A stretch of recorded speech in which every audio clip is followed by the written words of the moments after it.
Okay, perfect. Good. Let's go live. And yes, we are live in Data on Kubernetes live stream number 153. We're so live. We got musical instruments and everything else. That being said, we've got a lot to cover with two wonderful human beings. But before we get started, do want to share a link. If you have plans for October 24th that don't have to do with DoK Day, cancel them immediately. You have all the info that you need to sign up virtually 100% for free with your KubeCon registration, or you can alternatively attend in person with all the cool kids that'll be hanging out in Detroit. So like I said, all the registration info is there. We got super cool end users like ING, great bank using open source technology to leverage data on Kubernetes. Also gonna have a talk from someone from Netflix, in case you're a Netflix fan. That being said, today we're gonna be talking about CRDs with two wonderful people that are no strangers to our community. One of them is Álvaro, who has an elephant's head behind him. And we also have Eyar. I don't know what's behind him. It's a surprise that he will reveal later. Eyar, since you're, I guess, a little bit newer to our community, why don't we start it with you? Tell us about who you are, what you're doing, what's your experience with CRDs? Yeah, so my name is Eyar. I'm leading the product at Datree, which is open source project for preventing misconfigurations on Kubernetes workloads. It's a very popular project. We have more than 6,000 stars right now. And I am also, speaking of stars, I also got accepted to the GitHub star program last week. So now I'm officially a GitHub star. And I know that I said that I'm leading the product, but actually my background is from engineering. So I'm a full stack engineer, become a DevOps, become a product. It's a weird journey, I know, but this is my background. That's great. And congratulations. We are in the presence of a GitHub star.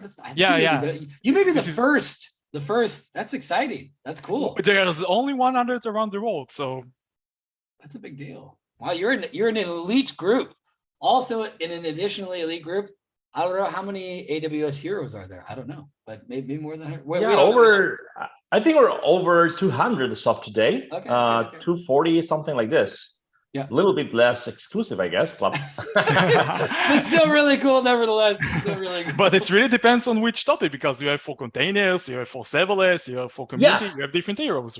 Yeah, indeed. So I am data hero, and data hero were probably around 20. Yeah, I'm a CNCF ambassador. Rare. I'm a CNCF ambassador.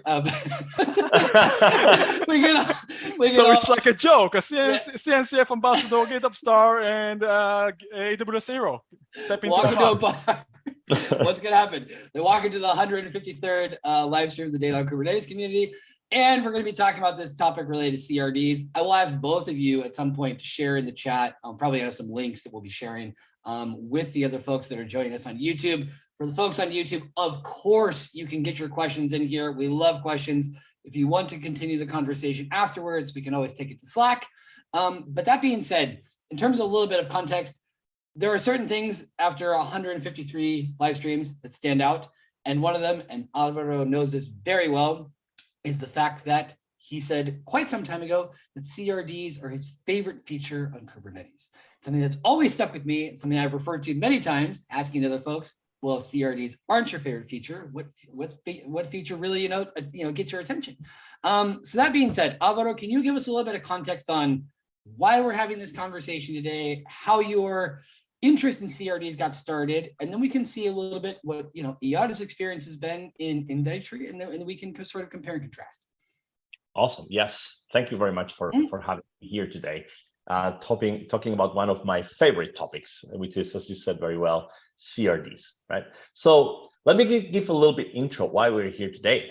So CRDs, probably you're well aware of them. It means custom resource definition, and it's a way to extend Kubernetes. So Kubernetes, I call it sometimes, it's probably wrong, but I call it an object server.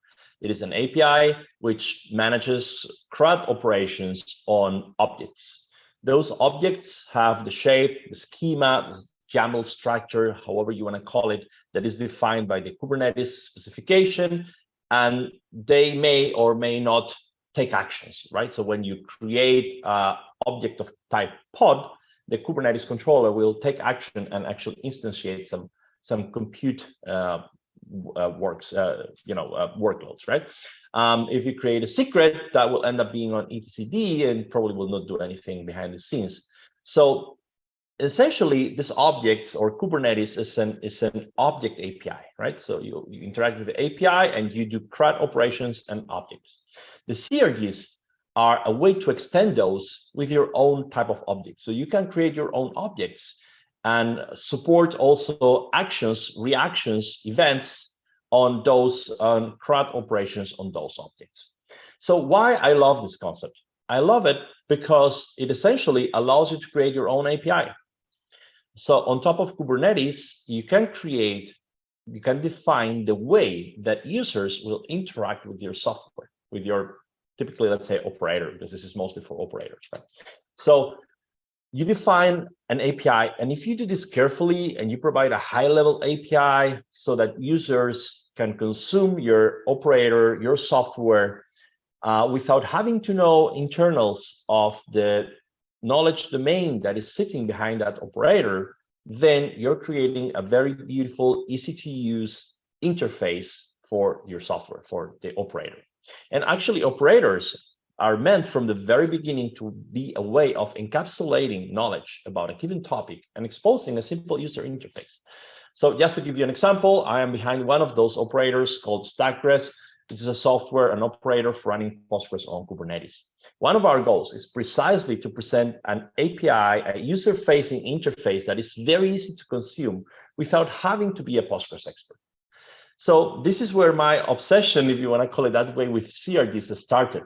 Because if you carefully design them and you document them properly, and there's ways to do this technically, and expose them only high-level concepts, users that may not familiar with Postgres will be able to run production workloads as if they were Postgres experts, as long as you code that expertise into the operator.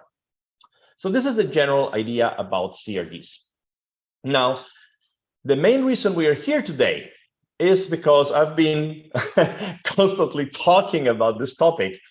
And at one day, working with my team, we came to the realization that the CRDs are typically part of a pair. And this pair is the CRD and the controller. So if we look at what is called the operator pattern, which was originally envisioned at Red Hat circa 2016, if I'm not mistaken, the idea was that you will create them kind of in pairs. You will create a controller, which is the software that at the operator level decides to act upon changes, these CRUD operations on the CRDs. So most people focused on the meat of developing the controller, which of course makes sense, right? It is the component that will take, if we're talking about, again, going to the example, which I know the better, if you use Stackers to create a Postgres cluster, there's a CRD called SG cluster, Stackers cluster. So if you want to create a Postgres cluster, just create an SG cluster, which you can do by creating a YAML manifest file, following the spec of the CRD, right? And you submit it to Kubernetes, and it will call the controller, and this controller will take the appropriate actions to instantiate the pods and the secrets and the services and the disks, the PVCs, everything that is needed to create this cluster. So typically, most of the focus goes to the controller part. How do you react to these events? What actions do you take upon them? And the CRD, in many cases, is even a second thought, or even a byproduct. Even if you use some of the frameworks to create operators in Kubernetes, the CRDs can be created automatically from the controller. So that's why I call it a byproduct. It's like, we also need to do this, right? And this becoming a second thought means that I've seen a lot of cases where people don't put enough thought into the design of those CRDs. But again, going to square one, CRDs are essentially the user-facing API of your operator. So it's a part which, in my opinion, you should be very carefully designing, using only high-level concepts, documenting it properly, because that's how the users are going to use your operator. So instead of thinking of CRDs as a separate component, as a byproduct of a controller of an operator, and instead of considering that they are a one-to-one mapping hanging from a controller, so because you're going to implement a controller, it has to have a CRD, and okay, let's generate it automatically with some annotations. What I'm advocating for is saying, no, let's design the CRD's first place as a top level, high importance entity of your operator. And then once this is done and the API is high level and it's stable and you carefully transition to newer versions of it, etc., with a smooth path without breaking backwards compatibility, etc., because again, that's the API you're exposing, then you'll develop the controllers. So this is why the topic got interested to me. But I've ideas that I've discussed with my team and several other people in the industry that take this approach much farther. But let me stop here to maybe get some feedback. Eyar, maybe you want to provide some ideas here. Of course, anyone in the chat, feel free to drop comments already. And a little bit later, we'll go a little bit deeper on this topic. I actually end up writing, I love the topic so much, I end up writing a white paper. I'll share it with you. It's published on Google Docs. And I'll maybe go over it a little bit to explain some ideas behind it to also discuss more. But for now, let's put a break here to try to digest these concepts. What do you think, Eyar? So yeah, so you actually stopped in the right place for me to say my opinion. So I tell you what, I totally agree about this concept, and I tell you why, and I will see it from my side. But before I go there, I need to tell my background with CRDs. So as I mentioned, I'm working in Datree, a tool to prevent misconfigurations in Kubernetes workloads.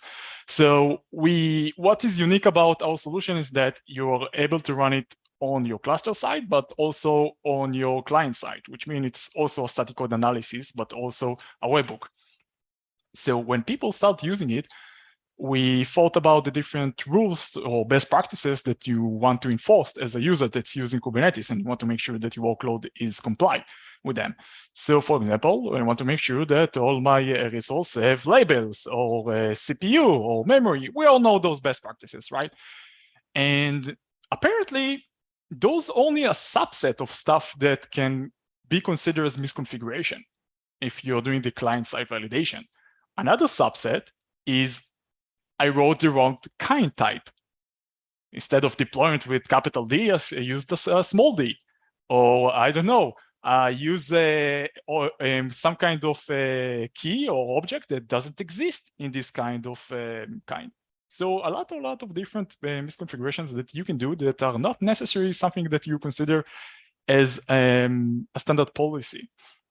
And then we thought to ourselves, are we going to actually create some kind of schema for that will also check best practices, but also check that your resource is actually applicable to your cluster? And then we said, no, it makes no sense because it's already done on your cluster side. Kubernetes is doing it by itself. And then we start to look into the mechanism that how it's doing it. And apparently the way that it's doing it, there's something that's called Open API, as we all know, which is used to validate HTTP request or other stuff. And they took this mechanism in order to validate the YAML manifest before it's applied to your cluster, which make a lot of sense because YAML is JSON and JSON is YAML. So what they did is they actually have inside the Kubernetes project the definition of how it should look like, the manifest itself. And then we said, here's an idea. Let's take it and implement it in our tool. So you as a user, we will not going only to give you those best practices like CPU, labels, so on. We will also make sure that your schema is applied to the right schema is applied to your manifest. And this is how I got into the schema world. And now, after we deliver this feature, a lot of users told us, hey, wait, I have a CRD. And you don't have the schema for the CRD because I don't know, Datadog wrote this controller, so it's not part of the Kubernetes project, the schema definition. It's part of the Datadog project. So I want you to validate my CRD. Oh, sorry, it's a CR already. I want you to validate my CR, but the schema is over there. It's not in a centralized place. And then I said like, this is going to be tricky. We can't actually solve it. So the way that we decided to do it, I said like, okay, we need to find a way to put all the CRs, all the schema for those CRs in a centralized place. And this is why I created a project, which is called CRD Catalog.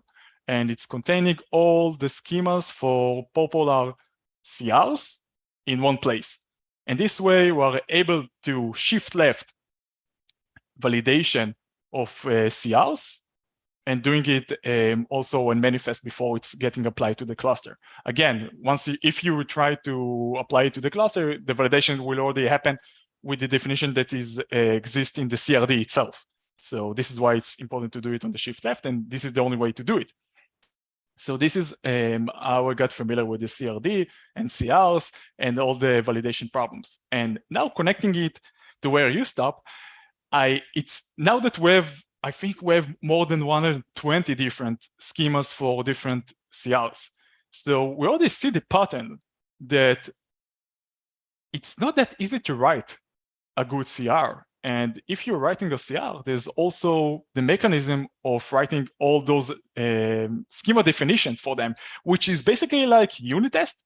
So not everyone putting the effort that is needed to make sure that you have enough coverage on your schema. And let's take this example from other concept in the development world. So for example, let's say you have a project and you have only test coverage of 20%. That's a bad practice. You want to make sure that you're using only projects that have more than 80% test coverage. So the same goes with CRs. Because people are not fully aware of this mechanism, a lot of the time they're using CRs that I would say low quality CRs because the CRD itself is not high quality. And this is my take about it. So I totally agree. It's a really interesting concept, the CRD concept, because it's really, really flexible, but it's also really, really complex because it's so flexible. And the problem is that not every time that we as a user are using a CR that is based on a CRD, we actually understand what is the underlying CRD and how it's going to affect us. Indeed, this totally resonates with our thinking, right, about this topic. And so in particular, validation is very interesting, and we can get a little bit deeper into that later, because there's kind of two levels for validation. The syntactic level, which is provided by the OpenAPI. If it's implemented, which, as you're saying, not everybody does, this typically also stems from the fact that sometimes the CRDs are created as annotations as part of a building process, but then you miss the opportunity, or you need to do a lot of extra work to actually, craft these OpenAPI specs into the CRD. And the other one is semantic validation, things that go beyond what you can do with OpenAPI. And it's like, oh, if you have set this field to whatever value, all the values should be present or not, or should be within another range, or whatever is the case, right? These typically cannot be performed statically, but need to be performed by a controller. Now, as I said before, if you want, I ended up writing a white paper about this topic. So I'm going to share the URL, share the screen a little bit, just scroll down through it and mention a few concepts there to also kick off all the parts of the conversation. But I see here a comment, how do CRDs help to avoid errors? Don't know much about them, except that tools like, yeah, okay. Well, I probably have a better opinion here about this topic, but essentially, the CRDs is a way of communicating the intent of the operator to the user, right? So the operator says, okay, Prometheus, you're talking about Prometheus. Prometheus will deploy a Prometheus pod, maybe with the whole stack, alert manager, Grafana, whatever is the case. And the CRD is what parameters, think of a config file, is what parameters you as a user need to input there for the operator to perform the adequate operations. So because if you think about it as a config file, you can put it the shape that you want, the parameters, the type of the parameters that you want, the nested extractor that you want, right? And so it's up to the operator creation to define how you are going to validate it. If you're going to use the OpenAPI, which you can embed into the CRD definition, then it will be validated and will prevent from submission even at Kubernetes level or static level analysis, like if you're using something like Datree. If you don't write it down, the OpenAPI, then it will all get submitted. Then it will reach your operator, and then you'll validate it or not. So the level of care, I would say, that will prevent you from errors stems from the level of development or care that has been taken by the operator developers in terms of validating at the OpenAPI level and then at the controller level. Yeah, exactly. Think about it like API calls. you as a server, you can say that you can only accept data in a specific format. If you won't state it and someone will send the wrong format, it won't be accepted. And if you want to have a way to communicate it, tell him this is the right format, he won't know that this is not didn't get accepted. So it's the same concept. Again, I'm using the API example because JSON schema or OpenAPI, this was the reason why it was created at the get-go for validating API calls. Awesome.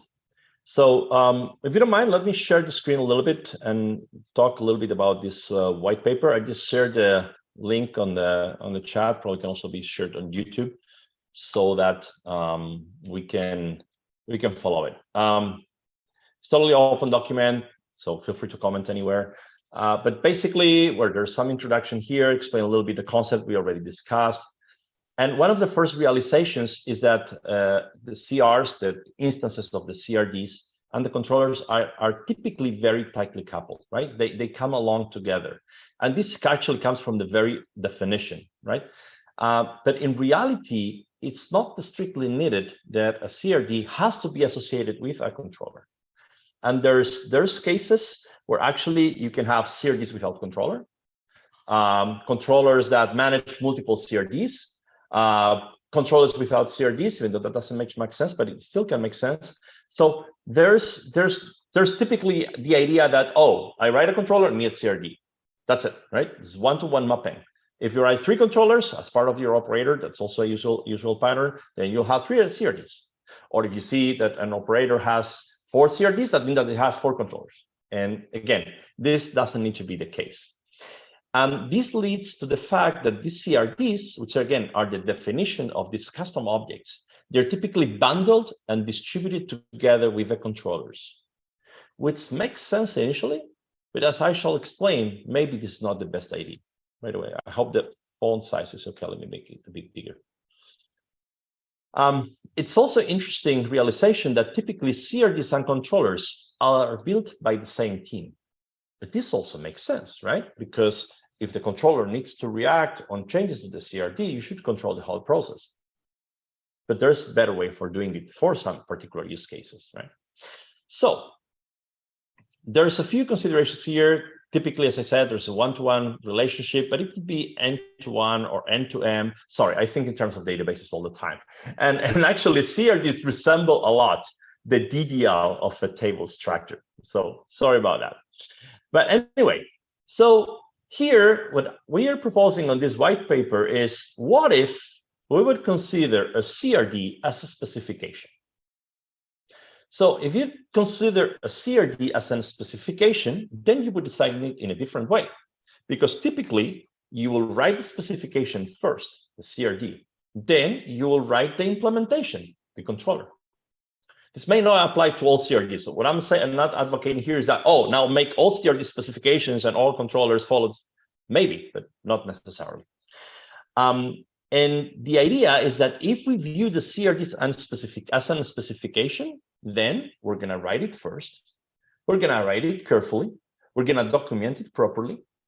And maybe we will even seek help from domain specialists, because maybe we are not perfect. We are not that good at creating that specification. Actually, specifications typically end up being designed by a committee of experts. And then there may be multiple implementations of that specification. That's the main concept proposing behind the idea of this open CRDs. So let's make this a little bit more concrete. Let's look at an example. Let's imagine our application wants to use, and by the way, this is already a little bit outdated example because actually Kubernetes is tackling that problem already, but it actually demonstrates that this is a problem to solve. So let's imagine I am writing an operator and I want to store data on an object storage like S3 or Google Cloud Storage or whatever, right? So this, for example, if I'm working on a Postgres application on Kubernetes, we want to store backups on object storage because it's the safest and more durable storage available, right?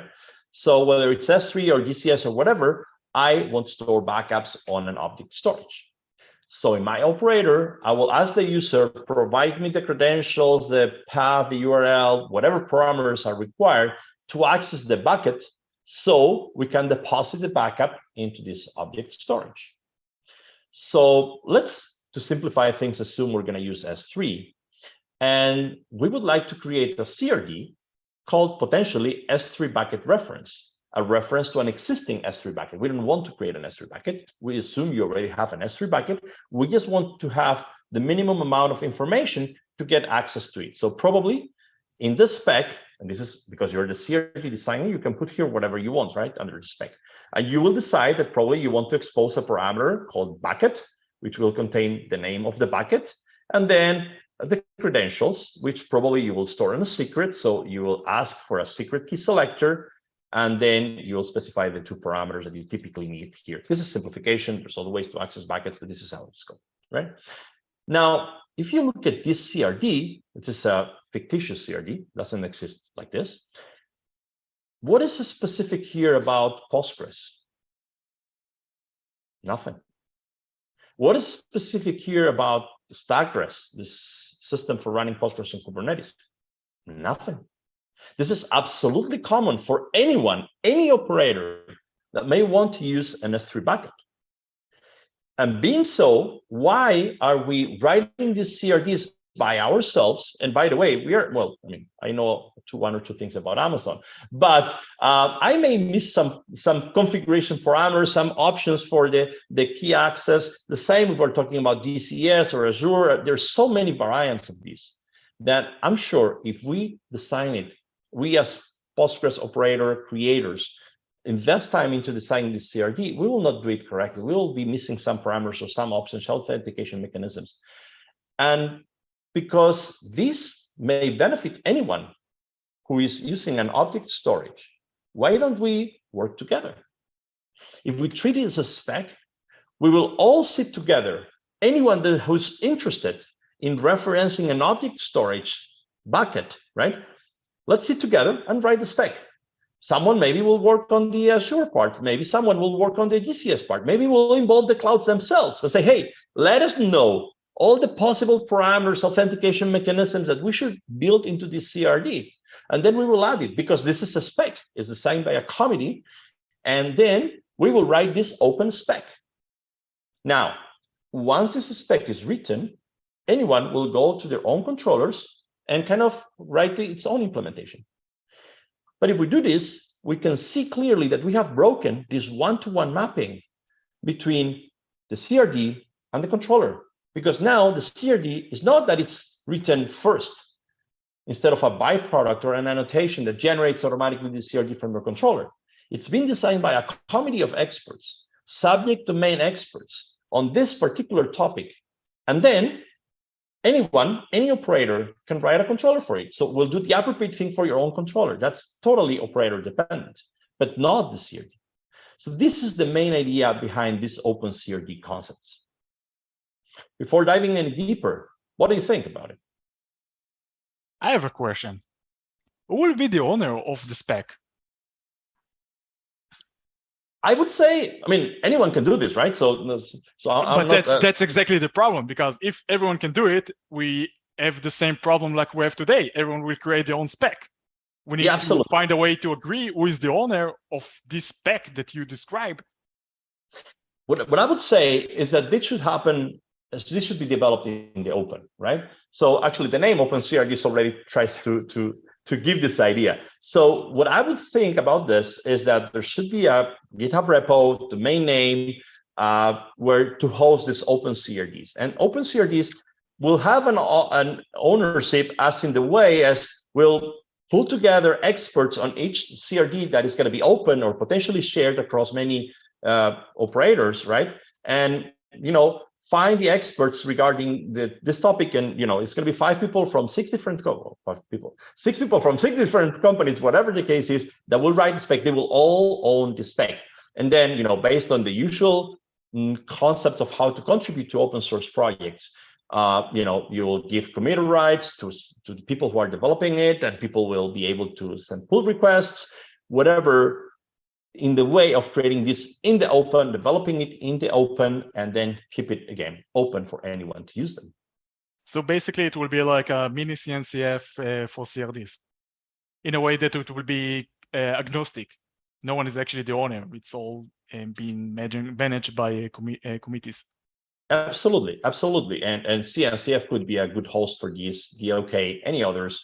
In reality, what it matters is that subject experts will gather together and write this. I also call it like the RFCs that moderate the internet, right? It's just a group of experts that gather together, write the spec. In this case, the spec could be also text, but in reality, the main output is going to be a YAML JSON file with the CRD and the Open API spec, right? And just go gather together, write the spec, version it appropriately, and give it a try. Publish an RFC so people can give opinion. Oh, this is going to work. We're missing something, and then come to a 1.0 final release of a given CRD, and then operators can start importing this into their own controllers and react to changes to this in the way they want it to happen in their own operators. One thing that you mentioned, and I think I actually want to elaborate more about it, is the problem of documentation. And I totally agree about it, because basically, this is one of the areas where it's really, really lacking, because people, as you know, creating complex CRDs that need to be implemented later on with different operators. But a lot of the time, they are not creating good enough documentation to understand how the mechanism work. And if they do, so if someone is doing something similar, you need to rewrite this documentation. And it's look like we forgot the basic concept of development. Don't repeat yourself. And this thing that you advocating for with the Open CRD, it's exactly that. We will stop repeat ourselves because we can reuse different parts for different operators. And this could even just is essentially what you're saying, but this could standardize also the way documentation is presented. If, for example, I just open here the StackRes documentation, obviously we have a lot of CRDs, right? Because we believe into this concept. So there's like 8, 9 CRDs here that this software is exposing, right? And if we open any one of those, we can see all the documentation that is included as part of the CRD, right? So there's here tables with document every field. But that's rare. Exactly. This is what I wanted to say. But it's not even that it's rare, because yes, we have here all the drill down. You can click, you can see all the documentation, and it's all full with the Open API spec. It's rare, but even worse, it's not that I like this very much. I mean, it's great, or at least it's good, but it's not standardized. So people who come to our documentation website maybe will not realize that this is the CRD documentation, or if others are looking elsewhere, they may not find it.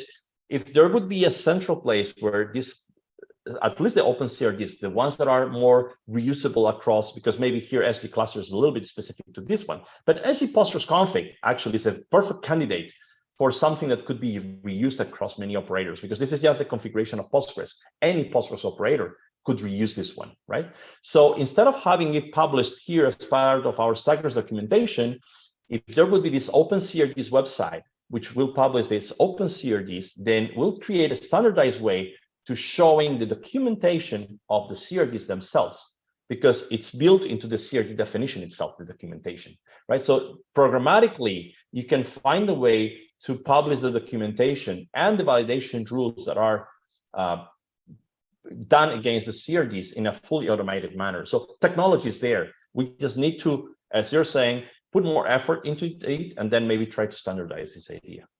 Yeah, and don't forget that it will also solve the problem that each CRD is on a different repository or different owner. So it's impossible to actually validate the CRs. And this is exactly why we created the CRD catalog project, because they are all spread around the entire universe in different places. But now when you have all the CRDs in one place, it will be basically seamless to validate them.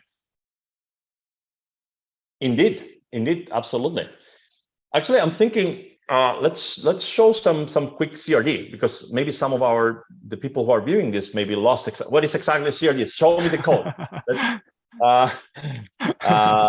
Let me show you, for example, some of the CRDs that we're using here. I hope I'll be able to navigate through the code to get to one CRD, for example. You have a weird UI to your GitHub. Sorry? Your GitHub UI looks weird. Because because it's GitLab. It's GitLab. Yeah, exactly. So here, no, this is not the CRD definition. Sorry about that. It's gonna be.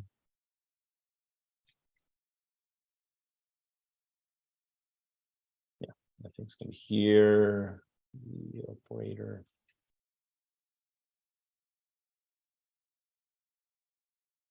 Hold on.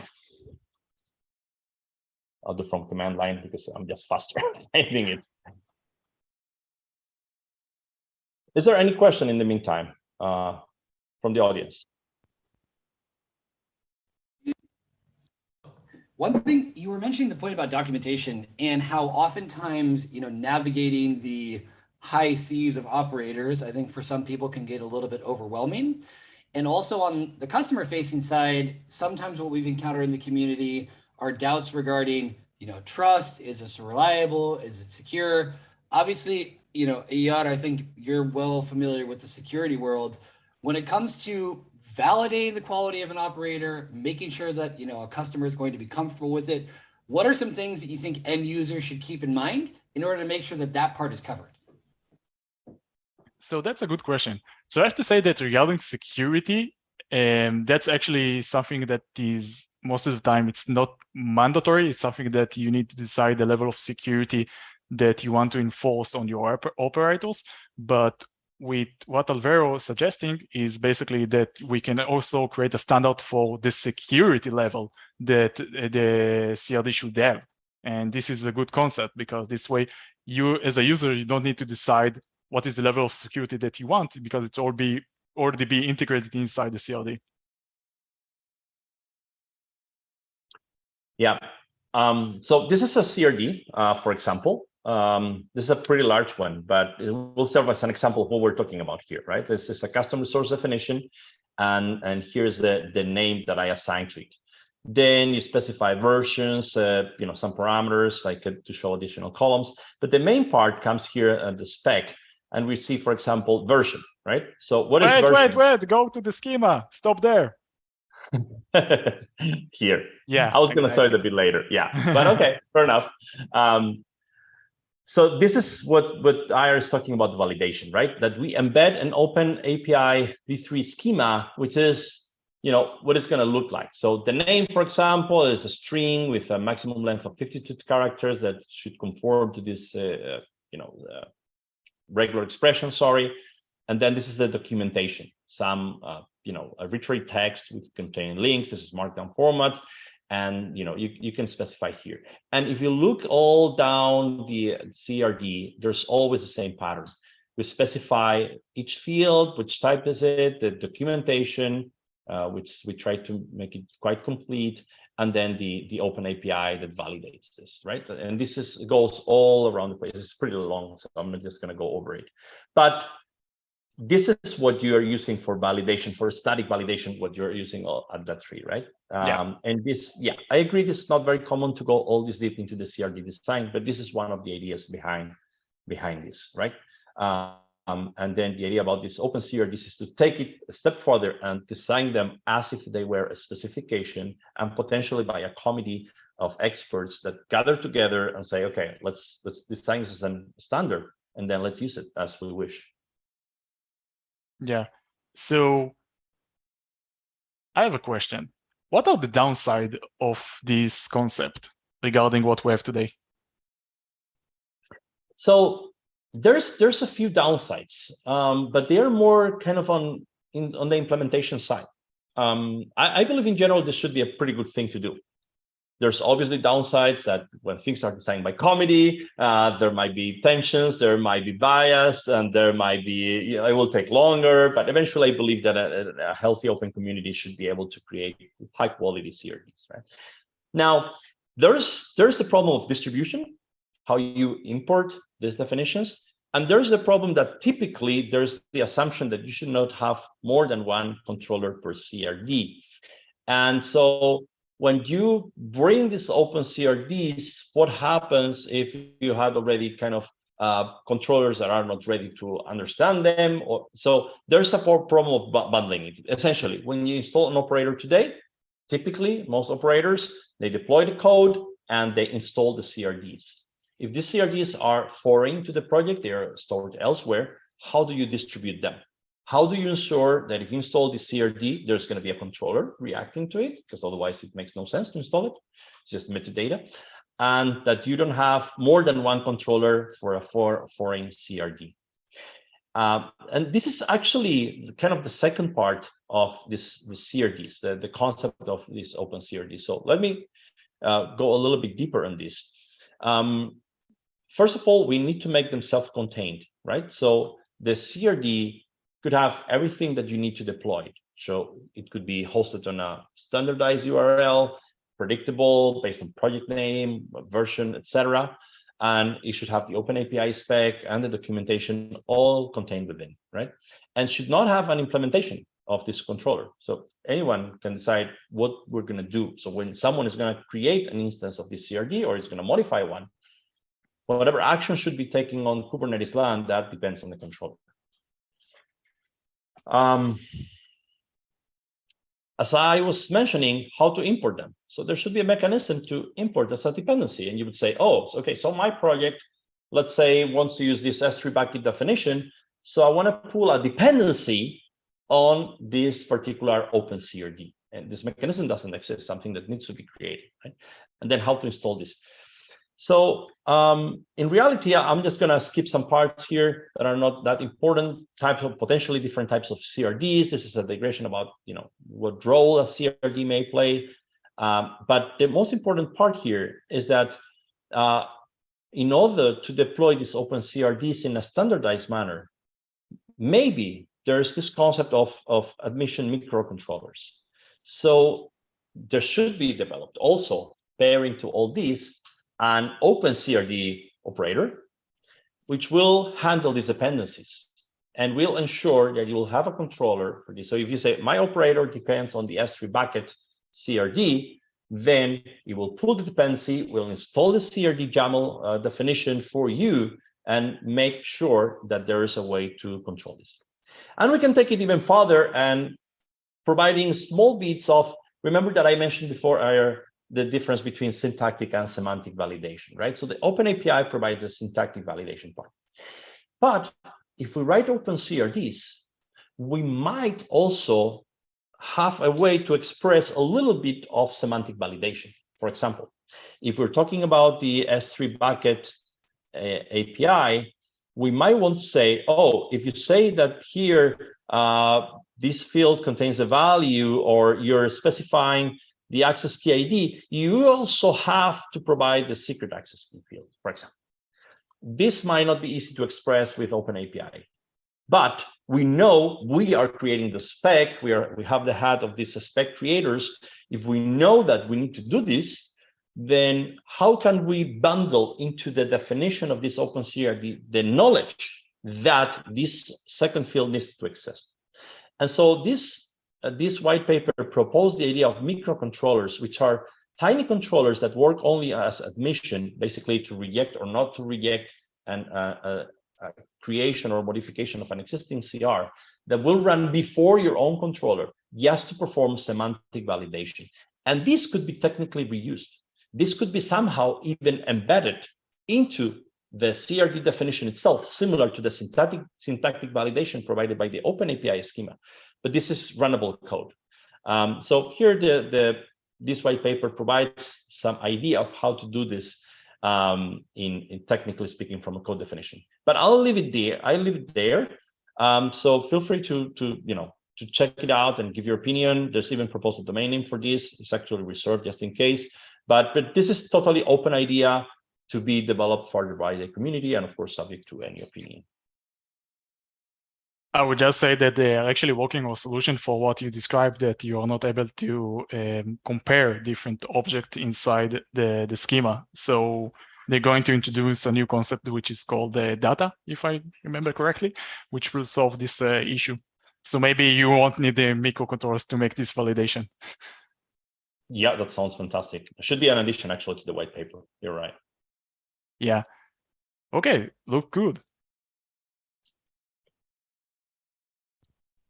Now, I guess another thing in the operator world, is, once again, with so many operators out there, the need, and this has been something that's been talked about, as an additional idea, building on what Álvaro has already been providing, is for end users that are out there, how to decide what's going to be the best mix and match for them in the future. Can we imagine a world where operators could be certified in terms of quality, where it can become easier for end users when making that decision to know more about the specifics and know what's going to best match their use case? Is that something that either of you could foresee happening, or where do you see this going in the next couple of years? Well, it's a pretty broad topic, but let me give you a very quick answer on one subset of this, which is precisely if this concept would take on this open CRDs, right? And operators will start using them, then it provides a path for users to reduce the knowledge burden to know something new. For example, if we would standardize the Postgres configuration CRD and it will be used by several operators, it will be easier to move from one operator to the other, because you will need to learn less stuff. Once you have learned this CRD, and if it's used elsewhere, there's nothing else to learn. So it reduces the knowledge burden of learning these new APIs. So what I would see is that operators that would use open CRDs will become more interesting for users because they are somehow more standard. Very good. Eyar, what do you think? Yeah, I agree. It will be more accessible for the community to actually write the controllers, because a lot of the overhead of documentation and testing with the creating the schema and so on, or even being an expert of understanding what you need to, how it's need to be implemented, this burden will be taken and will be handled by someone or by a different group. So this way you will have less to write and more to enjoy. I also got a message that I didn't share the link to the CRD catalog repository, so we're doing it right now. So sorry for jumping into a different topic. It's all good. So feel free to check it out, start it, use it. You need more stars. You need more stars on GitHub. I know I don't need more stars. It's just for my ego. It's fine. We can never have too many stars. No, that's good. I share the link right now in the chat so people can have access to that. No, but this is good, and I think it's, like many topics as well that we come across in the community, seeing all the potential for growth, the potential for more specialization. And I think perhaps some of the stuff we're referring to, I'd like to know what you think about this. I think, what is it, the Kelsey Hightower comment that we're all trying to work to make Kubernetes, more boring, or that, to be sort of in the background. Do you think this is an example of that as well? I absolutely think so. Actually, I believe that, again, if this concept builds some momentum, maybe this could be a great indication for Kubernetes to know which new objects they could offer us built-in into Kubernetes. Natively. Yeah, exactly. This could be a kind of an incubation staging area where you see the popularity of the open CRDs being used and say, oh, look at these three. Everybody's using them. Everybody's implementing them. And they're pretty generic. Why shouldn't they become first level objects on Kubernetes? And actually, the S3 bucket reference that I was referencing as an general object storage has exactly followed this path, except that it wasn't an open CRD in the first place. But it's something that they realized a lot of operators were using, and they decided to build into Kubernetes. So this could be a perfect way of measuring the popularity and the maturity of this kind of custom definitions that people are using as APIs to their operators. That's a really good point, but I have to say there's also a downside, because every time that we're adding a new layer of abstraction, it's actually making it more complex for the user to understand what's happening, and therefore it is all considered as dark magic for them. So that's one thing to consider. Actually, let me say something here. There's a lot of discussion that a lot of people stand that Kubernetes is very difficult. And I strongly disagree with that.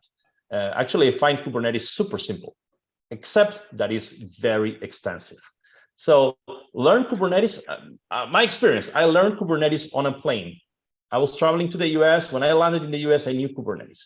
Of course, which part of the US? How long was the flight? I agree. I said because I'm flying like 15 hours tomorrow, but I mean whatever, 2 hours to Amsterdam. But regardless, so you figured it out. No, but it's right because learning Kubernetes is easy. Implementing Kubernetes, that's hard. Yeah, exactly. But deploying a pod, a secret, and a service, that's pretty trivial. You can learn this in minutes or a few hours. You understand the concepts at the beginning. It's like checking, but once you get the point, you can deploy pods and simple workloads in a matter of hours. Now, why is Kubernetes hard? Because there's dozens and dozens of objects with very complex properties. If you want to understand everything, yes, but if you want to operate with a given subset of it, it's not that hard. So what I would say is it's not difficult, it's just extensive. Yeah, exactly. There's a balance that between complexity and simplicity. And if you want to give a lot of capabilities, you have to be complex by default. There's no other way to do it. And it's doing a lot of magic. It's gotta have this. Exactly. And look how many use cases you can actually solve in different industries, in different companies with Kubernetes, which show us that it's actually really, really flexible. And therefore, it has to be some kind of complex. And by this is why we have those abstraction layers that we keep adding. Before deployment, we had before the kind deployment, we have something else. We had stateful and what else was there? And before that, we had only pods. So every time we're adding a new layer just to make it more simple, but it's also creating some kind of dark magic for the user. And actually, if you compare this to how we did things years ago, not that many years ago, right? I recently asked my team, we were working on a project for a customer, and we're building a quite complex system with a lot of moving parts. And one of the requisites we communicated with the customer is that we will only do this in Kubernetes. There's no way we will do without Kubernetes. They were not happy about this. They're a company which typically have some reluctance to this. They trusted us. So once the project was well on the way, I went back to my team and said, what if we would have had to do this without Kubernetes? They would say, this would have taken us years, and actually I wouldn't have done it. Like, don't count with me. And yeah, I mean, it can be complex, but it's solving a so complex problem that years ago would take much more effort to do that it's more than justified. It's what you're saying. Like, it's solving so many things, and it's so flexible that, yeah, I mean, there's a lot of bolts to know about and to learn, for sure. I don't even know half of them, right? But I think that's also part of the point, is that you don't need to know half. You don't need to. And I think so many folks get overwhelmed. I had a conversation earlier today about the CNCF landscape. Yes, it's huge, but the CTO of the CNCF, as a CNCF ambassador, I can say this. I have 0 stars on GitHub, and I'll never be an Amazon hero because they won't want me. No, but Chris Andersek said, like, don't worry. Like, I don't know, not half necessarily, but there's just tons of stuff that you don't need to know. And so focus on the things that you do need to know that are going to add value. And yes, there's a little bit of a learning curve, but what both of you are saying is that with the problems that it solves for you, it's worth the time and effort, so I think these are great conclusions. These are great conclusions. So we expect Kubernetes to become very boring, very routine in how much time? 2 years. 2 years? No, I will go with him. 2 years. We'll give it time. Well, this is a good excuse to circle back in 2 years to see where we're at with all this. But I think both of you have seen plenty of new technologies making their way in. And what's the adoption period? You see the massive number of contributors inside Kubernetes. I think that's a sure sign to see how these things are progressing. But it's reassuring to hear that. Álvaro, I am curious, how long is the flight from Madrid to Alaska that you were on? Or Hawaii? I'm not sure which. Actually, the longest one we have from Madrid is LA, which is... That's long. That's 13 12? hours. Yeah, 13. Well, yeah, 12, 13 hours. Yeah. It's not that long, but typically I'm connecting somewhere in the US. So let's count with the layover. So it's pretty long. Okay. You had a good layover somewhere. That's good. No, I mean, I measure flights and how many movies I watch. So tomorrow I'll probably watch 4, and sometimes you just watch like a little part of, Terminator. I just fast forward to the parts that I like. But no, that's good. We're getting towards the end. Both of you are very active in lots of different things. Álvaro, first to you. What are your upcoming events, things on your radar, things that you're working on? In terms of events, I'm going to be in a couple of weeks in a Postgres conference happening in Berlin. Later on, the week after, if I'm not mistaken, I'm going to be in Barcelona at DevOps Days. And later in November, I'm going to be in re:Invent at Las Vegas, Amazon. If anyone listening wants to meet up in person, let me know. I'll be around these three areas. I actually normally publish, I'm a little bit behind this time, but everything on my personal webpage. I'll just share the link if that would be interesting. Perfect. Because all my talks are recorded there and all my events will also be happening there. So that's going to be happening in terms of in-person events. Okay, good. And what about you, Eyar? So I have a new baby at home, so I'm not going to leave anytime soon. But I am going to advocate for the CRD catalog, which was pretty surprising how it's got adopted with me doing nothing to actually publish it, and it's already got trending on GitHub as a top trending repository. And I have a lot of people from the community that are adding their own CRDs, CRs, to this project. So I was really surprised to see how much the community needed this kind of solution, and therefore I decided to prioritize my time, and I put some time and effort into making this project more accessible and also to advocate for it so more people will be familiar with it. Very good. All right, fantastic. Once again, both of you are very, very active, and so plenty of action. We'll expect to be hearing more about this. We're actually thinking about organizing something to take a deeper look at the CNCF white paper about operators with Alex Jones, who's one of the primary authors of that. And so we'll definitely keep you informed about that, because this is an ongoing conversation. We've done 153 live streams, and it's very uncommon that operators don't appear in the conversation at some point in time. So it's something that we know we need to pay close attention to as it evolves. And so like I said, we always want to be thinking about, what's going to be coming next. That being said, as always, we have an amazing artist who's working very hard behind the scenes while we're talking. And he created a wonderful depiction of what you guys were talking about. We have a chips and salsa operator, or it's a card game. Oh, that's what it is. A card game. So anyway, shout out to Ángel. Sorry, I'm getting kind of hungry. But it's in Spain. It's very early dinner time. It's too early. Way too early. I was like, give it 3 hours. What's wrong with this American guy? How can I get it? Yeah. Oh no, we'll send this to you. Don't worry. Okay. This will be on Twitter. This will be in Slack. This will be in everywhere. Ángel always does an amazing job. So shout out to him. But yeah, I think this was a great conversation, and one that has plenty of room for continuation. So both of you gentlemen can expect to hear from us. Thank you very much for your time today, and look forward to seeing all the wonderful things you'll be doing next. Thank you very much. All right. Take care, everybody.